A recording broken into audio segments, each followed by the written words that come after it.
Haleluya, jumpa lagi dengan saya Pendeta Rio Panggabean, Oikumene Ministry Jakarta. Saat ini saya sedang berada di daerah Ubud, baru saja jalan beberapa kilometer dan tiba di salah satu kafe yang luar biasa. Pemandangannya masih ada sawah, tapi juga di belakang saya ini cukup modern lah ya. Mereka menggabungkan dua hal yang sangat berbeda tetapi keren banget. Yang menarik perhatian saya adalah mereka memasang instrumentalia lagu Malam Kudus. Lalu tertarik untuk ngopi dan sharing firman Tuhan. Saya berharap saudara benar-benar mengalami sukacita hari ini. Dan kalau ada hal-hal yang saudara rasa ini bukan apa yang saya rencanakan, bersyukur aja karena dibalik hal-hal yang mungkin tidak enak atau situasi yang tidak menyenangkan hati, Tuhan akan membukakan satu tabir atau rahasia yang menarik buat hidup saudara, juga hidup saya.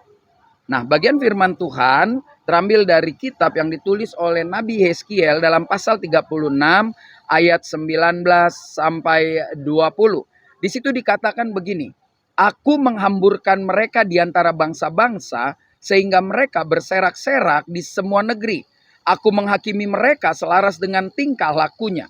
Di mana saja mereka datang di tengah bangsa-bangsa, mereka menajiskan namaku yang kudus. Dalam hal orang menyindir mereka, katanya mereka umat Tuhan, tetapi mereka harus keluar dari tanahnya." Nah, menarik sekali kalimat terakhir mereka bilang begini dalam bahasa yang sederhana. Katanya lu umat Tuhan, katanya lu percaya sama Tuhan, katanya Tuhan pelihara. Tapi kenapa you berserakan? Kenapa you dikeluarkan dari tanah yang sudah Tuhan janjikan ribuan tahun? Pertanyaan sederhana ini dijawab di bagian atas. Karena dikatakan Tuhan, di mana kakimu berhenti, engkau tidak mendatangkan berkat, tidak bercerita tentang kebaikan Tuhan, tapi engkau mendatangkan kenajisan.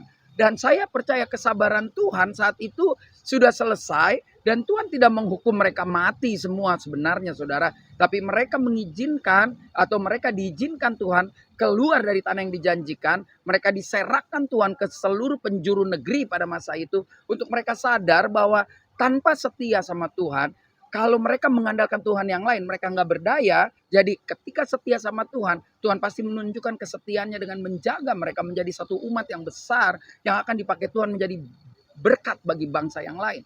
Tapi pada akhirnya mereka diserahkan karena mereka menajiskan Tuhan begitu lama, sehingga waktu Tuhan serahkan, sesungguhnya Tuhan ingin mendidik mereka.